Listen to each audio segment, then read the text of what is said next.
Yana bir safar bor. Bu safar azizlar ilm olishlik uchun safarga chiqish. Allohga shukr, bu ham juda katta bir ne'mat. Chunki payg'ambarimiz alayhisalom aytadilar-ki, "Man salaka tariqan yaltamisu fihi ilman, sahalallohu lahu bihi tariqan ila jannah" dedilar.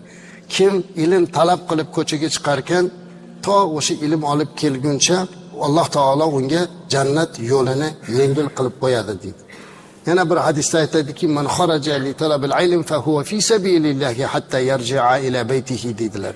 Kim ilm talab qilib ostona hatlab chiqarkan, to uyiga qaytib kelguncha u Allohning yo'lidadir. Boshqa bir hadisda Rasulimiz alayhisalom aytadilar, kim ilm talab qilib chiqsa, uni tepasiga bir farishtani Alloh yuborar ekan, u rahmat qanotini yozib tepasida unga hamroh bo'lib yurar ekan azizlar.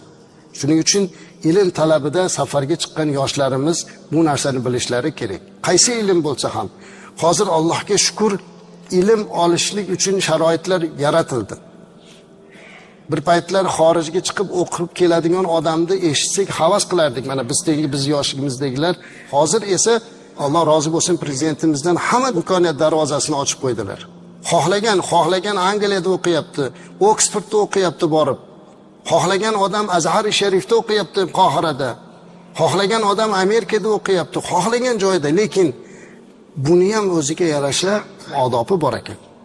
Birinchi navbatda ilm olishligini niyat qilishlik kerak. Men ketyapman, ilm olaman va mana shu ilm yo'lidagi jafolarga rozi bo'lib chiqishlik kerak. Halollik bilan chiqib borishlik kerak. Va ilm olib yurtiga, vataniga kelib xizmat qilishni niyat qilish kerak.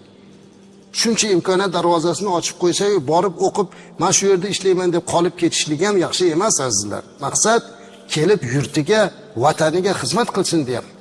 Ha, u yerda maosh ko'p ekan, u yerda oylik ko'p ekan deyilayotgan bo'lsa, unda faqatgina nafs uchun o'qigan bo'lib qoladi.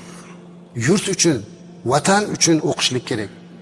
Va bu yo'ldagi zahmatlarga rozi bo'lishlik kerak. Ilm olaman deb chiqishlik oson emas. Imom Buxoriy rahmatullohi alayhi o'sha 17-18 yoshda onalari bilan birga ketib hajga borib Makkada o'qishlikka qolganlar. Ungacha bu yerda butun ilmlarni egallaganlar, qancha hadis yodlaganlar. Bu yerga borib xuddi bir boqqa tushib qolgandek o'zlarini his qilganlar. Ulamolar davrasiga intilganini ko'rgan onasi o'g'lini chaqirib, "Bolam, sen shu yerda qolgin, ilm o'rgangin" deb ruxsat berganlar.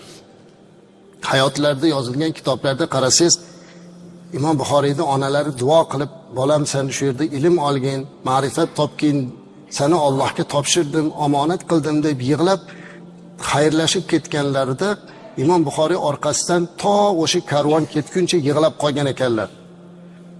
Imom Buxoriy aytadilar-ki, "Meni suyanchig'im, meni madorim onam edilar.